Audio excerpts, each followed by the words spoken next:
Meus irmãos, eu quero convidá-los, por favor, a abrirem as suas Bíblias no livro de Joel. Nós começamos a falar sobre algo há 2 domingos atrás.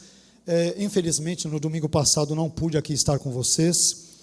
Fiquei subitamente aí adoentado, uma doença mais simples, tranquila, que deu para, pela graça de Deus, ser contornada. Agradeço a Deus pela vida do Rômulo, que acabou aí pregando no domingo também passado, e eu sei que Deus abençoou grandemente a igreja. Deus falou ao nosso coração, e eu quero e espero que Deus continue a falar por meio da palavra dele. Ele falou conosco de várias formas hoje, por meio do amor, por meio da gratidão. Isso é muito importante, meus irmãos. Eu tenho falado aqui em vários cultos que uma coisa que é muito feia, muito triste, horrível, para dizer a verdade, na vida de um cristão e que não combina de jeito nenhum com um cristão, é um negócio que se chama ingratidão. Então, ver a gratidão no coração do Luiz, da família, a felicidade é uma coisa louvável. Glórias a Deus por isso, que Deus nos dê a todos nós um coração profundamente agradecido por tudo o que Ele nos dá com tamanha abundância, tamanha frequência, mas nós, vez por outra, ignoramos aquilo que Deus nos dá.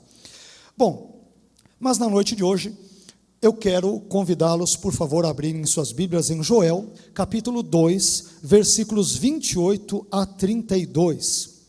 Joel, capítulo 2, versículos 28 a 32. Hoje o tema da nossa reflexão será o derramamento do Espírito. O derramamento do Espírito é o tema da nossa mensagem, da nossa pregação na noite de hoje. Livro do profeta Joel, capítulo 2, versículos 28 a 32, diz assim o texto bíblico: E acontecerá depois que derramarei o meu espírito sobre toda a carne. Vossos filhos e vossas filhas profetizarão, vossos velhos sonharão, e vossos jovens terão visões. Até sobre os servos e sobre as servas derramarei o meu espírito naqueles dias. Mostrarei prodígios no céu e na terra, sangue, fogo e colunas de fumaça. O sol se converterá em trevas e a lua em sangue, antes que venha o grande e terrível dia do Senhor. E acontecerá que todo aquele que invocar o nome do Senhor será salvo, porque no monte Sião e em Jerusalém estarão os que forem salvos, como o Senhor prometeu, e entre os sobreviventes, aqueles que o Senhor chamar. Vamos orar, meus irmãos, amém?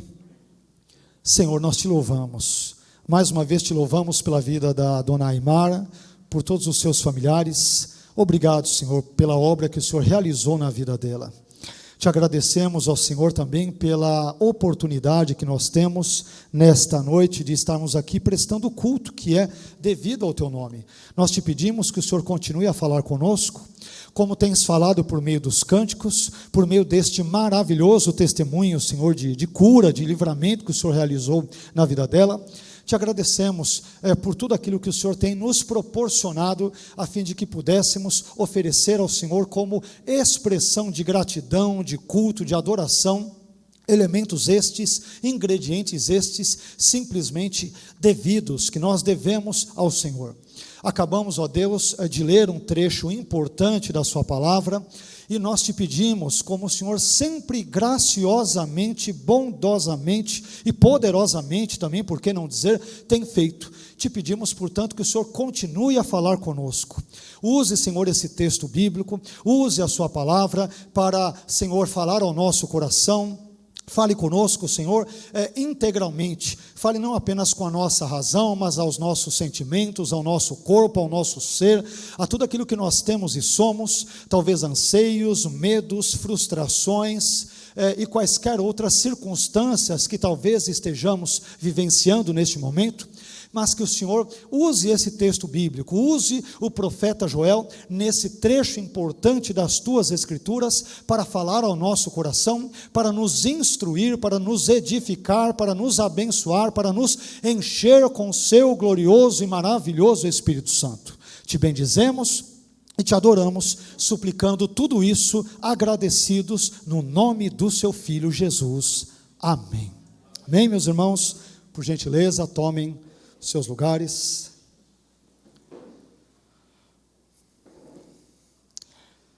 É muito bom aqui estarmos alegres com os irmãos, né? É muito bom essa felicidade, vermos as pessoas bem, vermos as pessoas felizes. Só quem passa por uma experiência como esta, de eventualmente ver parentes, familiares, amigos, pessoas queridas quase que se esvaindo aí pelos vãos dos dedos, e nós tentamos fazer o máximo possível para retê-los, para tê-los conosco, para vê-los curados, sãos, mas obviamente isso não depende de nós. É claro que Deus usa médicos, Ele usa instrumentos, Ele usa medicamentos, Ele usa cirurgias, usa pessoas competentes para isso, as quais o próprio Deus deu-lhes sabedoria, mas sabemos que em última análise, a vida e a morte estão nas mãos de Deus. Amém? A vida e a morte estão nas mãos de Deus. Eu dizia isso para o Luiz aqui, um pouco antes do início aqui do culto. Eu dizia para ele, vai entender como que Deus faz as coisas, né? Quando minha mãe faleceu, tinha 3 pessoas ali no quarto, onde ela estava. Minha mãe, mais próxima à janela, com 85 anos. Uma senhora chamada Jacira, com 94 anos no meio, e outra senhora chamada Aparecida, com 97 anos aqui. A minha mãe é a que estava com quadro clínico durante boa parte dos dias, dos quase 18 dias, é aquela que estava com o melhor quadro clínico. E foi ela, a da ponta, e a outra senhora de 97 anos que faleceram, e a senhora do meio de 94 anos, que teve mais oscilações, mais altos e baixos do que a minha mãe tivera, ela que ficou aí, teve alta, e está bem. A filha dela às vezes manda mensagem para a Noeli, para nós, e agradece a Deus que a mãe dela está bem, porque nós também oramos por ela e tal. Deus tem os seus planos. Eu confesso que se fosse para eu escolheria diferente. Mas eu diria, que bom que Deus não deixou eu escolher do meu jeito. Que bom que Ele quis fazer do jeito dele. Porque o meu jeito pode ser mesquinho, egoísta, individualista, equivocado, pecaminoso, mas o jeito de Deus, a forma de Deus, o modo de Deus, por mais que não nos agradem, e com frequência a maneira de Deus agir, muitas vezes não nos agrada, mas que bom que Ele tem os caminhos dEle. E Ele diz que os caminhos dEle não são os nossos, e eu o louvo, porque os caminhos dEle sempre são planos, são perfeitos, e eu louvo a Deus por todos os seus caminhos. Amém? Mas eu quero, na noite de hoje, também falar sobre os caminhos de Deus, mas em outro sentido, em outro texto, esse texto belíssimo de Joel, no capítulo 2, e nos versículos 28 a 32, que nós acabamos de ler. Há 2 domingos atrás, nós pregamos sobre o tema, o Deus que deseja o arrependimento do seu povo. Vocês devem se lembrar, com base em Joel, no capítulo 2, e versículos 12 a 17. E naquela ocasião, nós mencionamos, entre tantas outras coisas, que Deus exigiu o arrependimento de Judá, a fim de que pudesse abençoá-lo. Não há bênção de Deus, não há vigor espiritual, não há renovação espiritual, se nós não nos arrependermos dos nossos pecados. Foi o que nós enfatizamos há 2 domingos atrás. Hoje, dando continuidade a esse tema anterior, nós falaremos sobre a promessa do derramamento do Espírito, tendo como base esse texto ora lido de Joel capítulo 2, versículos 28 a 32. E eu aprendo nesse texto, meus irmãos, pelo menos 8 preciosas, valiosas, importantíssimas lições sobre o derramamento do Espírito, e eu gostaria de dividir, de compartilhar essas 8 lições com vocês a partir de agora. Eu aprendo em primeiro lugar, a primeira lição que eu aprendo nesse texto é que o derramamento do Espírito, e tem tudo a ver com essa mensagem de 2 domingos atrás, a primeira lição é que o derramamento do Espírito, ele é antecedido pelo arrependimento. O derramamento do Espírito, ele é antecedido pelo arrependimento. Joel capítulo 2, versículo 28, parte A, e nós vamos falar bastante sobre esse versículo, além dos demais também. Mas Joel 2, 28a diz, e acontecerá depois. E acontecerá depois. Aqui o advérbio temporal depois, no contexto do livro de Joel, Ele diz respeito ao derramamento do Espírito Santo, que se daria depois de pelo menos 2 acontecimentos. Primeiro, depois do arrependimento de Judá dos seus pecados, conforme Joel capítulo 2, versículos 12 a 17, texto este, mais uma vez, sobre o qual nós falamos, sobre o qual pregamos 2 domingos atrás. E segundo, depois da restauração das plantações, que por sua vez haviam sido devoradas anteriormente pelos gafanhotos, conforme também pudemos expor 2 domingos atrás, informação esta que vocês encontrarão no contexto imediato do texto que lemos, em Joel 2, versículos 25 a 27. 3, 4 versículos antes destes que lemos, vocês encontrarão estas informações. Mas o que chama a minha atenção aqui, é que o derramamento do Espírito Santo, ele se daria somente após o arrependimento de Judá. Isto significa que não podemos ser cheios do Espírito, a não ser que tenhamos previamente, antecedentemente, nos arrependido dos nossos pecados. Em outras palavras, sem arrependimento não pode haver enchimento. Se nós não nos voltarmos para Deus, seria horrível imaginarmos que Ele nos daria o seu Espírito Santo se nós continuássemos, se nos aprofundássemos ou se mergulhássemos nos nossos pecados. Portanto, sem arrependimento não pode haver enchimento, enchimento este do Espírito Santo. E essa ordem dos eventos, meus irmãos, primeiro arrependimento e depois a manifestação do Espírito Santo, também é vista em Atos, no capítulo 2 e versículo 38, quando Pedro, ao responder para os judeus o que eles deveriam fazer depois do seu sermão, Pedro disse: arrependei-vos, e cada um de vós seja batizado em nome de Jesus Cristo, para perdão dos pecados. E o que acontece? O texto diz: e recebereis o dom do Espírito Santo. Perceba que a ordem de Pedro é: primeiro arrependei-vos, e depois recebereis o dom do Espírito Santo. Primeiro arrependimento, e depois vem o Espírito Santo. Isso é interessante porque, às vezes, queremos que Deus nos encha com o seu Espírito, mas não estamos dispostos a nos arrependermos dos nossos pecados. Queremos que Deus nos use, queremos que Deus nos abençoe, queremos ser instrumentos nas mãos de Deus, queremos ser canais de bênçãos nas mãos de Deus e através do poder de Deus na vida de outros, da nossa família, de amigos, de vizinhos, de parentes, de colegas, mas muitas vezes nós não queremos simultaneamente nos arrepender dos nossos pecados. Contudo, como nós mencionamos, sem arrependimento não pode haver enchimento, enchimento este do Espírito Santo. Primeira lição, muito importante, preciosíssima, que nós descobrimos com o profeta Joel. Isso nos permite refletir sobre outra lição, uma segunda lição igualmente importante, que é a seguinte: o derramamento do Espírito, ele também revela uma verdade tríplice.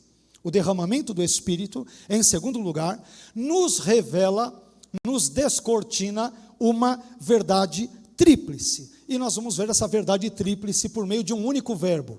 Isso aparece na expressão de Joel 2:28, parte B, que diz: que derramarei. O texto começa dizendo: e acontecerá depois, e agora Joel 2:28b, que derramarei. Meus irmãos, eu descubro aqui pelo menos 3 verdades sobre o verbo derramarei. Primeira verdade: o verbo derramarei revela uma promessa. Deus está dizendo: eu derramarei. O verbo no futuro é algo que ainda vai ocorrer, é uma promessa. E a Bíblia é um livro repleto de promessas. Se há um livro que possui muitas e gloriosas e maravilhosas, algumas talvez não tão boas assim, promessas, mas este livro é a Bíblia. Quer ver só uma coisa? Dos 31.124 versículos que existem na Bíblia, 8.352 deles, ou seja, 27% deles, contém algum tipo de material preditivo. Isso significa dizer que quase 1/3 da Bíblia possui algum tipo de material profético, algo que fala sobre promessa, cumprimento, futuro e assim por diante. Quase 1/3 da Bíblia possui um caráter profético, incluindo Antigo e Novo Testamentos. E essas promessas, meus irmãos, deveriam encher o nosso coração de esperança, uma vez que elas revelam, entre outras coisas, que as promessas são elementos não apenas importantes da Bíblia, mas também elementos igualmente importantes da vida cristã. Afinal de contas, um dos elementos que nos movem, nós mencionamos isso também domingos atrás, é a esperança. Não é isso? Ninguém vive sem esperança. E uma das maiores fontes de esperança que encontramos para a nossa vida pode ser vista na palavra de Deus e, sobretudo, nas promessas nela contidas. Deus nos promete novos céus e nova terra. Ele nos promete uma ressurreição. Ele nos promete que o seu Filho voltará uma segunda vez para nos buscar, numa das promessas mais lindas da Bíblia, quando o próprio Jesus diz: não vos deixarei órfãos, voltarei para vós. Isto é uma maravilhosa, gloriosa promessa que Deus nos dá. Tanto quanto o é essa promessa de derramamento do Espírito Santo. Mas uma segunda verdade é que o verbo derramarei revela que Deus é o agente da promessa. Primeiro, derramarei é uma promessa. Segundo, o verbo derramarei, ele revela que Deus é o agente desta mesma promessa. O sujeito aqui que não é especificado no texto que nós lemos, por trás do verbo derramarei, ele é ninguém mais, ninguém menos do que o próprio Deus. É Deus, simplesmente Deus, quem promete derramar o seu Espírito. E aí, meus irmãos, é importante que, como a promessa de derramamento do Espírito, ela está fundamentada naquele que não é homem para que minta, e nem filho do homem para que se arrependa, então a sua promessa de derramamento do Espírito certamente haverá de se cumprir. Aliás, ela na verdade já se cumpriu há cerca de 2000 anos atrás, quando Pedro, ao pregar ali no contexto do evento de Pentecostes, ele diz que aquele derramamento era resultado do cumprimento da profecia, da promessa que Deus fizera por meio de Joel séculos e séculos atrás. Deus, ele não apenas promete, mas ele cumpre as suas promessas, porque ele não é homem para mentir, ele não é homem para se arrepender, para voltar atrás. O que ele diz, ele efetivamente cumpre. E é isso que nos dá, entre tantas outras coisas, segurança. Nós servimos a um Deus que é digno de toda credibilidade. A palavra dele não é dúbia, não é mais ou menos. Deus não acha, Ele não teoriza, Ele não cria hipóteses, Ele não acredita o que possa ocorrer, Ele simplesmente promete, cumpre, porque Ele é um Deus fiel a si mesmo, à sua palavra, aos seus planos, à sua essência, ao seu caráter, aos seus atributos, aquilo que Ele é. Isso nos leva à terceira verdade. O verbo derramarei também revela a generosidade divina. A generosidade divina. O verbo derramarei, meus irmãos, transmite a ideia de abundância, a ideia de fartura, a ideia de generosidade, a ideia de profusão. Deus não promete que nos daria o seu Espírito de forma comedida, de forma escassa, de forma limitada, de forma restrita, como que através de um conta-gotas. Nada disso. Deus, ele prometeu que daria o seu Espírito de forma abundante, de forma generosa, de forma pródiga. E isto significa, entre outras coisas, que o Deus de Joel e o Deus da Bíblia não é mesquinho, Ele é generoso. Portanto, o verbo derramarei não é a promessa de uma fraca garoa, mas é a promessa de uma chuva copiosa, de uma chuva torrencial, que envolve o derramamento do Espírito, que ocorreu a partir de um contexto de quase 2000 anos atrás, em Atos dos Apóstolos, no capítulo de número 2. Mas além dessas verdades, vistas apenas dentro do segundo item, da segunda lição, eu também aprendo nesse texto uma terceira lição. Mencionamos uma lição, uma segunda lição com 3 verdades, e agora nós estamos indo para a terceira lição.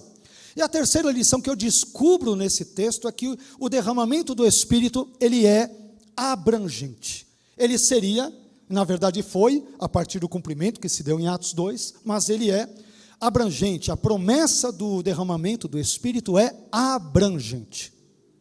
Joel capítulo 2, versículo 28, parte C, diz: sobre toda a carne. Sobre toda a carne. Sobre quem o Espírito seria derramado? O próprio texto diz, o próprio texto responde: sobre toda a carne.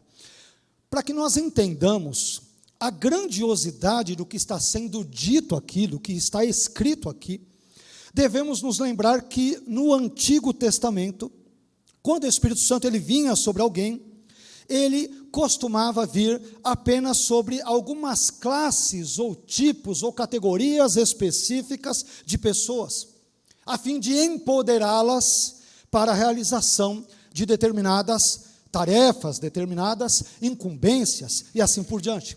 Sendo assim, quando o Espírito Santo vinha sobre alguém, ele vinha sobre pessoas tais como juízes, reis e profetas, entre outros, é o que nós descobrimos lendo todo o Antigo Testamento. Mas agora o profeta Joel, ele tem uma visão gloriosa do futuro, e nessa visão do futuro, ele enxerga o Espírito Santo sendo derramado, não apenas sobre algumas classes, ou tipos, ou categorias de pessoas, mas sobre todo o povo de Deus. E esta promessa, meus irmãos, ela viria a se cumprir séculos depois, como nós temos enfatizado ali em Atos 2, quando o Espírito Santo foi derramado no dia de Pentecostes. E ele vem ali, entre outras pessoas, ele vem ali especialmente, conforme descobrimos e lemos em Atos, no capítulo 2, versículo 7, sobre galileus. Uma mescla de judeus detestados, tanto pelos judeus em si, chamados puro sangue, entre aspas, como também detestados pelos romanos. O Espírito Santo, ele vem sobre todos os tipos de pessoas, inclusive aqueles e incluindo aqueles que eram marginalizados, desprezados pelos judeus, por romanos e por várias pessoas no contexto do primeiro século. Isto aponta para o cumprimento de Joel sobre esta lição que nós mencionamos, que diz respeito à abrangência do derramamento do Espírito. O Espírito Santo seria derramado, e foi derramado a partir de Atos 2, de forma ampla, de forma abrangente. Isso nos permite vislumbrar uma quarta e importante lição. Eu também descubro, lendo esse texto, que o derramamento do Espírito, ele romperia e rompeu as barreiras sexuais. O derramamento do Espírito, ele rompe as barreiras sexuais. Joel capítulo 2, versículo 28, parte D, é que nos dá essa informação. O texto diz: vossos filhos e vossas filhas profetizarão. Quando, mais uma vez, lemos, nos debruçamos sobre as páginas do Antigo Testamento, nós descobrimos que o Espírito Santo geralmente vinha sobre homens, a fim de equipá-los para a realização de determinadas tarefas. Não que ele não viesse sobre mulheres, mas isto era mais escasso, era mais raro. Como vemos que ocorre na vida de uma Débora, na vida de uma Ulda, uma profetisa, e de outras mulheres, mas mais frequentemente falando, ele vinha sobre a vida de homens. Mas a promessa de derramamento futuro do Espírito, futuro da perspectiva de Joel, é claro, porque da nossa perspectiva já ocorreu, ela romperia essas barreiras sexuais e incluiria também as mulheres. Aliás, mesmo antes do Espírito Santo ser derramado em Atos 2, nós já vemos o Espírito vindo sobre mulheres como, por exemplo, Maria, mãe de Jesus, conforme Lucas capítulo 1 e versículo 35, e Isabel, de acordo com Lucas capítulo 1 e versículo 41. E depois do derramamento do Espírito em Atos 2, nós vemos o Espírito atuar, por exemplo, sobre as 4 filhas do evangelista Filipe, as quais eram profetisas, de acordo com Atos 21, versículos 8 e 9, e além disso, o apóstolo Paulo também citará mulheres que oravam e profetizavam na igreja de Corinto. de acordo com 1 Coríntios capítulo 11 e versículo 5. E tudo isto significa que o Espírito Santo fora derramado também sobre as mulheres e não apenas exclusivamente sobre os homens. Todos esses dados, meus irmãos, nos ensinam que Deus não é misógino ou machista, ou seja, Deus ele não tem aversão às mulheres. E também nem é misândrico ou androfóbico, isto é, ele não tem aversão aos homens. Para Deus, tanto homens quanto mulheres são importantes, e Deus deseja que o seu Espírito seja derramado tanto sobre um grupo quanto sobre o outro. E é o que ele fez, e é o que ele tem feito ao longo da nossa história cristã, sobretudo ao longo desses 2000 anos aproximadamente de cristianismo que temos. Um Deus que não favorece apenas homens e nem mulheres, mas se preocupa com ambos os grupos, porque Ele quer encher a ambos do seu Espírito, quer derramar o seu Espírito sobre ambos, quer equipar ambos, quer dotar ambos e capacitar ambos para que realizem a obra gloriosa do seu ministério. Amém? Isso nos permite um vislumbre da quinta lição, igualmente importante, que envolve essas barreiras que o derramamento do Espírito romperia. E a quinta lição é a seguinte: em quinto lugar, eu aprendo que o derramamento do Espírito, ele rompe também as barreiras etárias, as barreiras relacionadas às várias faixas de idade. Descubro isso na última parte do versículo 28, em Joel capítulo 2, versículo 28, parte E, que diz: vossos velhos sonharão, e vossos jovens terão visões. Esse texto é muito interessante porque na sociedade em que nós vivemos, na nossa sociedade, os idosos e os jovens são faixas etárias opostas, que são frequentemente desprezadas ou por pessoas ou por empresas. Quem aqui tentou procurar uma vaga numa empresa com uma certa idade, ou para mais ou menos, o mais idoso ou mais jovem, deve ter descoberto, dependendo do contexto, é claro, algumas barreiras, algumas dificuldades nesse sentido. Os idosos, obviamente, são muitas vezes desprezados, obviamente, e infelizmente, ou porque não têm o mesmo vigor dos jovens, não é isso? Ou porque eles não estão antenados quanto às últimas novidades tecnológicas. Via de regra, é por aí que muitas empresas, dependendo das funções, vão. Já os jovens, por sua vez, eles são frequentemente desprezados porque são inexperientes no exercício de determinadas funções, no exercício de determinadas ocupações. Não é isso? Mas perceba que Deus não despreza nenhum grupo, nem o outro. Por isso, Deus promete derramar o seu Espírito tanto sobre idosos como sobre jovens. Essa lição é igualmente importante e nos é aqui descortinada por Joel. Hoje, independentemente das faixas etárias, não existe isso. Deus, ele não tem uma gerontofobia, ele não está preocupado com pessoas idosas. Quando ele vai chamar Abraão, ele o chama quando ele tinha 75 anos de idade. Chamou alguém que nos nossos padrões contemporâneos seria uma pessoa idosa ou velha, ou assim chamada na melhor idade, que eu acho esse nome uma das coisas mais ridículas que existem, né? Melhor idade. Melhor idade é aquela em que você está vivo. Hoje é a melhor idade. Amanhã eu não sei se eu estarei vivo, então a melhor idade é hoje, no meu caso, com os 49 anos. Se você está com seus 60, glória a Deus, hoje é a melhor idade. Então a melhor idade é aquela em que eu estou vivo, pela graça de Deus, pela misericórdia de Deus, porque Ele graciosamente quis me conservar vivo. Essa é a melhor idade, é o dia de hoje, é exatamente o dia de hoje. Mas isso nos leva a outra lição importante, dentre essas barreiras sociais, a última delas, que o derramamento do Espírito rompe, quebra, que é a sexta lição. O derramamento do Espírito, ele também rompe com as barreiras sociais. Tem tudo a ver com os demais itens, com os itens que nós mencionamos. Mas o Espírito Santo ali, o derramamento do Espírito, ele rompe as barreiras sociais. Vejamos o que diz Joel 2,29. Joel 2,29 diz: até sobre os servos e sobre as servas derramarei o meu espírito naqueles dias. Até sobre os servos e sobre as servas.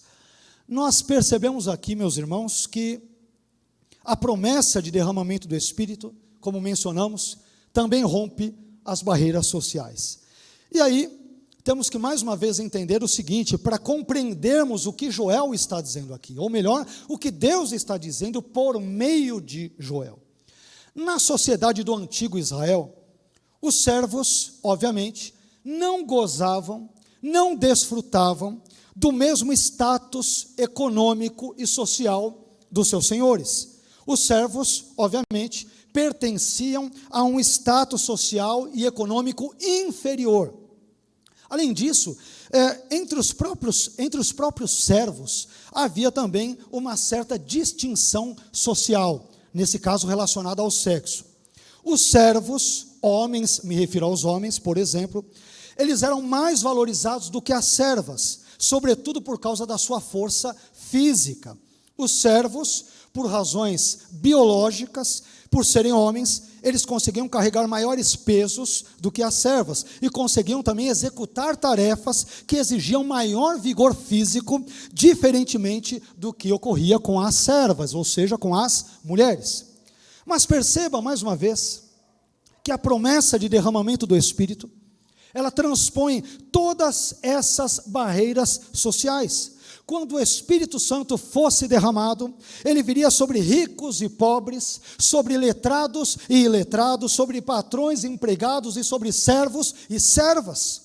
Enfim, o Espírito seria derramado, e foi, sobre todos os tipos de pessoas, mesmo sobre as camadas mais baixas da sociedade. Isso aponta para esse novo tempo inaugurado com o derramamento do Espírito, profetizado por Joel entre o 9º e alguns dirão 8º ou 7º séculos antes de Cristo, alguns até colocarão 4º século antes de Cristo, embora eu acabe divergindo dessa última data. Eu sou mais propenso a entender que Joel foi escrito entre os séculos 8º e no máximo 7º antes de Cristo, mas 8 séculos mais ou menos depois, essa profecia de Joel começaria a se cumprir quando do derramamento do Espírito Santo em Atos 2. Texto este, sobre o qual pregamos já aqui há alguns meses, e se de repente você não viu esse vídeo, que deve estar ali no YouTube, assista-o, que ele vai complementar, eu diria, aquilo que nós estamos mencionando na noite de hoje. Isso nos permite chegarmos a uma 7ª e penúltima lição nesse momento, sobre esse termo. E a 7ª lição é a seguinte: o derramamento do Espírito, ele precede eventos espantosos que, por sua vez, antecederão o dia do Senhor. O derramamento do Espírito, ele precede eventos espantosos que ocorrerão antes do dia do Senhor. Onde lemos isto? Por favor, ainda em Joel capítulo 2, leia comigo os versículos 30 e 31. O versículo 30 e 31 dizem: mostrarei prodígios no céu e na terra. Olha só a amplitude daquilo que Deus faria. Ou, na verdade, fará, porque esses eventos ainda são futuros. Mostrarei prodígios no céu e na terra, sangue, fogo e colunas de fumaça. Versículo 31. O sol se converterá em trevas e a lua em sangue, antes que venha o grande e terrível dia do Senhor. Aqui, meus irmãos, Joel, ele prediz que o derramamento do Espírito se daria antes de uma série de fenômenos atmosféricos e terrenos, como nós mencionamos, espantosos, que por sua vez antecederiam uma expressão das mais tanto agradáveis por um lado, mas temíveis do outro, que é a expressão dia do Senhor. Mas o que significa, afinal de contas, essa expressão dia do Senhor? Em Apocalipse 1:10, a expressão dia do Senhor, ela se refere ao domingo, mas aqui em Joel e em grande parte, se não quase todos os textos do Antigo Testamento, a expressão dia do Senhor, ela diz respeito a um período de juízo escatológico sem precedentes, nunca visto antes na história da humanidade. e diz respeito também ao início, à inauguração definitiva do reino de Deus, quando Ele efetivamente irá implantar o seu reino sobre os homens e com os homens. Isto quer dizer, meus irmãos, que o Deus descrito em Joel não é apenas um Deus que derrama o Espírito, mas também é um Deus que é juiz, e portanto, no tempo designado pelo próprio Deus, Ele, Deus, haverá de entrar em juízo contra toda a humanidade pecadora. Eu estou dizendo isso porque quando nós lemos esse texto, nós gostamos de ficar com a primeira parte, que é a boa, né? O derramamento do Espírito vem, olha lá, não há barreiras sexuais, sociais, etárias, o Espírito Santo é derramado sobre todo mundo, glórias a Deus, aquilo que ocorreu em Atos 2, que coisa maravilhosa, que coisa estupenda, que coisa espantosa, e realmente é tudo isso, e mais um pouco, e eu concordo. Mas a profecia de Joel tem uma parte B, ela tem um complemento. E é sobre esse complemento que agora nós estamos falando. Sabe por quê?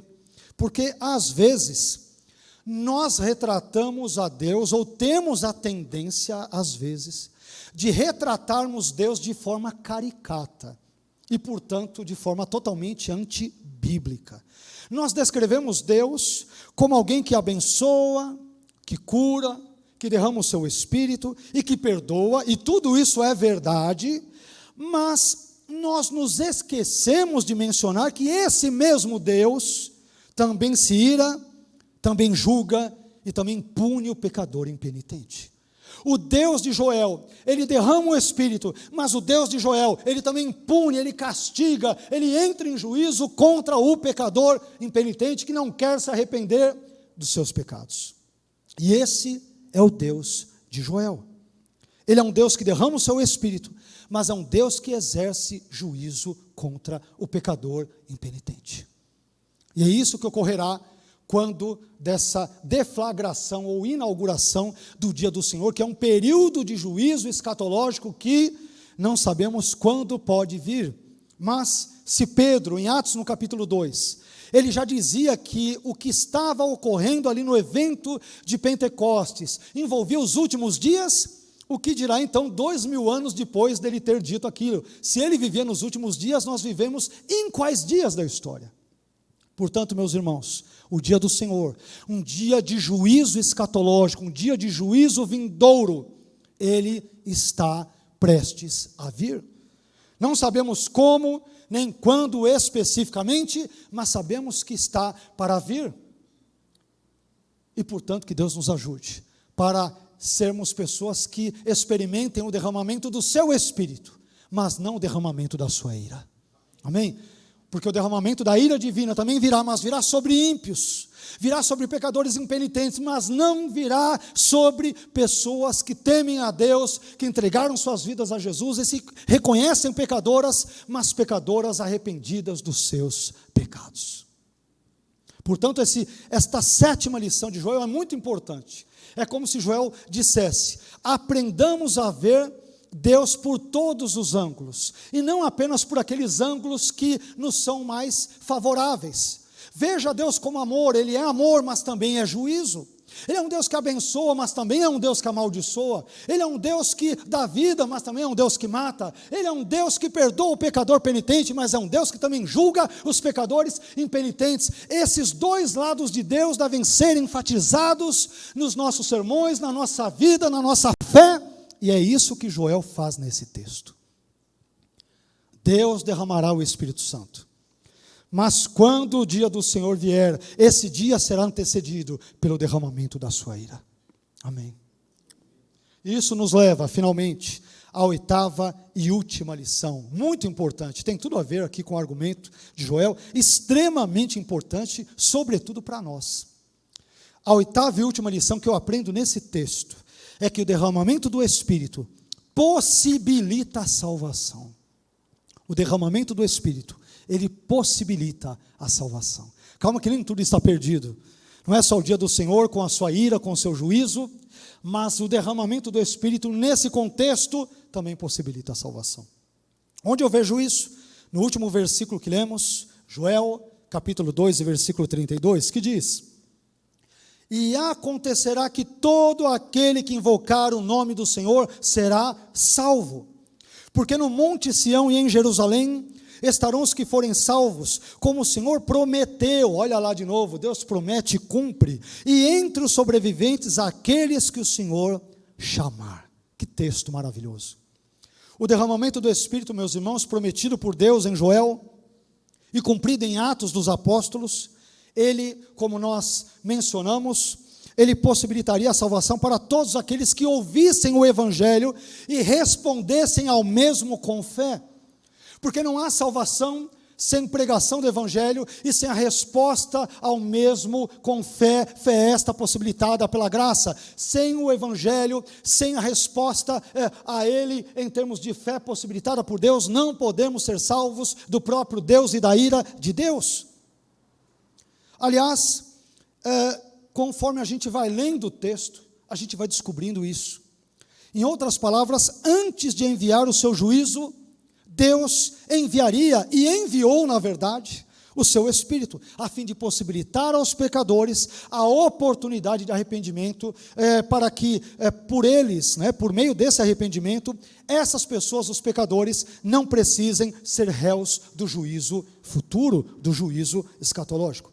E é exatamente isso que Lucas registra que aconteceu, ou que começou a acontecer, em Atos, no capítulo 2, e nos versículos 39 a 41, quando Lucas escreve o seguinte: porque a promessa, isto é, a promessa do dom do Espírito prometida antes por Joel em Joel 2, vos diz respeito a vós, a vossos filhos, e a todos os que estão longe, a tantos quantos Deus, nosso Senhor, chamar. E aí Lucas traz uma nota editorial, ele diz: e com muitas outras palavras, isto Pedro testificava e os exortava, dizendo: salvai-vos desta geração perversa. E veja o que diz o versículo 41, que envolve o ponto, esse último ponto da nossa mensagem. Versículo 41, de sorte que foram batizados, quem? Os que de bom grado receberam a sua palavra, a pregação de Pedro, e naquele dia agregaram-se quase 3.000 almas. Deus, meus irmãos, derrama o seu Espírito antes de derramar o seu juízo. Aliás, Deus derrama primeiro o seu Espírito, como mencionamos, para que os pecadores tenham a oportunidade de se arrependerem dos seus pecados, e assim não virem a experimentar o juízo divino. Que essa palavra, ela penetre no seu coração, na sua mente, na sua vida, que produza frutos, que avive a nossa esperança, recarregue as nossas baterias espirituais e transforme profundamente a nossa vida nesta noite e a partir dela. Amém? Eu quero concluir essa mensagem, como nós temos feito ultimamente, recapitulando estas 8 importantes lições sobre o derramamento do Espírito, com base em Joel 2, versículos 28 a 32. Nós vimos 8 lições importantes sobre o derramamento do Espírito a partir desse texto. Primeira lição: o derramamento do Espírito, ele é antecedido pelo arrependimento.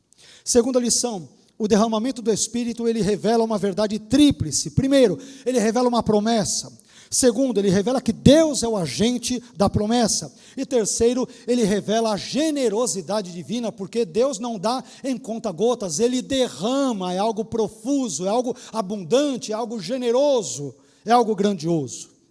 Terceira lição: o derramamento do Espírito é abrangente. Quarta lição: ele também rompe, o derramamento do Espírito, as barreiras sexuais.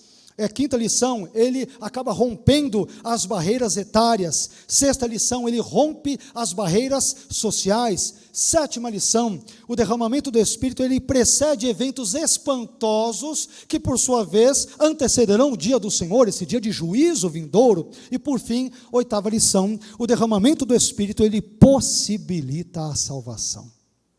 E nós somos gratos a Deus por isso, porque se hoje somos salvos, é porque Deus fez uma obra há 2000 anos atrás, lá em Pentecostes. Obra esta profetizada, por sua vez, há cerca de 2800 anos atrás, com Joel. E nós somos frutos disso nos dias de hoje. Alguém um dia nos pregou o Evangelho.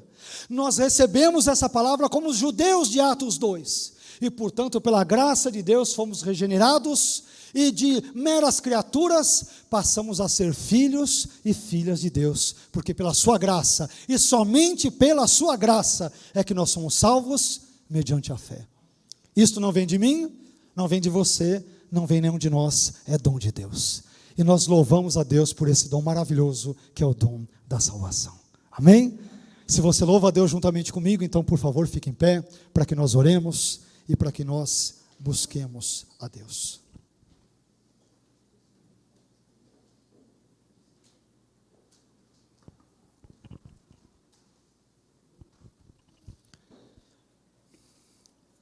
Meus irmãos, sem o Espírito Santo nós estamos absolutamente perdidos, não é isso? Mas Deus não apenas nos prometeu o derramamento do seu Espírito, Ele derramou efetivamente o seu Espírito sobre nós, de modo que nós não podemos ser crentes se não tivermos o Espírito de Cristo. Paulo nos disse isso. Se alguém não tem o Espírito de Cristo, este tal não é dele. Se eu não tiver o Espírito de Cristo em mim, eu não posso dizer que eu sou de Deus. Não posso dizer que eu sou filho de Deus ou filha de Deus. Posso ser um simpatizante. Posso ser alguém que gosta de vir à igreja. Afinal de contas, é uma reunião agradável. São pessoas bem apessoadas, tirando o pastor que é mala. Mas se eu não tiver o Espírito de Cristo habitando dentro de mim, eu estou absolutamente perdido. Amém? Mas a boa notícia é que Deus prometeu o Espírito e cumpriu isso. Amém? E nós o louvamos por isso nessa noite. E nós suplicamos a Deus para que continue a nos encher desse mesmo Espírito.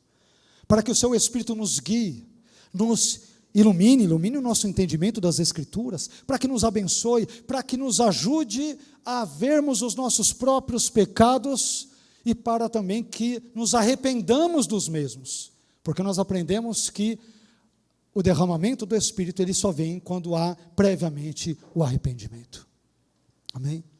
Deus não vai derramar o seu Espírito se nós continuarmos impenitentes. E claro que historicamente ele já derramou, eu sei disso. Em Atos 2 ele já derramou historicamente. Embora entre os estudiosos, entre os teólogos, exista uma discussão sobre se aquilo que acontece hoje são novos derramamentos, ou se são resultados daquele único derramamento histórico há quase 2000 anos atrás. Seja uma coisa ou outra, eu sei que quem derrama, quem age, quem empodera, quem enche, quem abençoa, quem capacita, é o próprio Deus que envia o Espírito Santo. Amém? E que Ele encha a minha e a sua vida nessa noite em nome de Jesus. Vamos orar? Amém?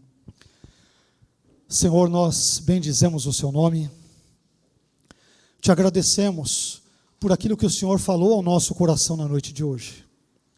Te agradecemos pela vida do profeta Joel, este homem de Deus, este servo teu, que profetizou, Senhor, há aproximadamente 2.800 anos.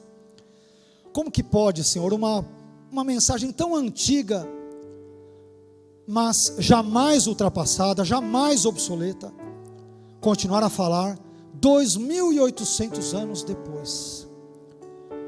Uma mensagem que foi inicialmente redigida em hebraico, hoje pode ser lida e compreendida por nós em português. Ah, Senhor, como o Senhor é um Deus maravilhoso. O Senhor tem preservado a sua palavra ao longo dos séculos. E o Senhor tem usado esses textos antigos para falar conosco, mesmo na nossa contemporaneidade, mesmo nos dias atuais. A tua palavra não muda, porque o Senhor que a inspirou também não muda.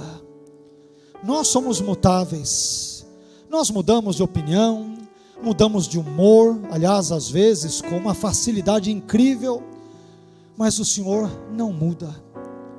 E o Senhor diz, Senhor, em outra parte da sua palavra, que porque o Senhor não muda, ó filhos de Israel, por isso é que vocês não são consumidos. O fato de o Senhor não mudar é algo que nos assegura, Senhor, nos dá certeza de que se o Senhor prometeu, de fato o Senhor cumprirá. As suas promessas não são levadas para lá e para cá ao sabor dos ventos, ao sabor das circunstâncias. O Senhor é um Deus fiel. O Senhor prometeu por meio de Joel que derramaria o seu Espírito Santo, e o Senhor o fez. E o Senhor continua a nos encher do seu Espírito e com o seu Espírito. E nós precisamos do seu Espírito, ó Deus, para iluminar o nosso entendimento da sua palavra, para nos santificarmos, para sermos conduzidos pelos caminhos que te agradam, para que sejamos desviados dos caminhos que te desagradam, dos caminhos de pecado, dos caminhos pecaminosos. Nós precisamos do teu Espírito Santo para todas as coisas, Senhor. Obrigado por ter nos dado o seu Espírito, o dom do Espírito, como Pedro dissera em Atos 2. Mas não queremos apenas ser habitados pelo teu Espírito, queremos ser novamente cheios dele, por ele e com ele, Senhor. Encha-nos com o seu Espírito Santo. Para isso, ajude-nos a nos esvaziarmos não apenas de nós mesmos, mas de nossos pecados e de todas aquelas coisas, sentimentos, pensamentos, circunstâncias, valores que não são compatíveis com a sua palavra.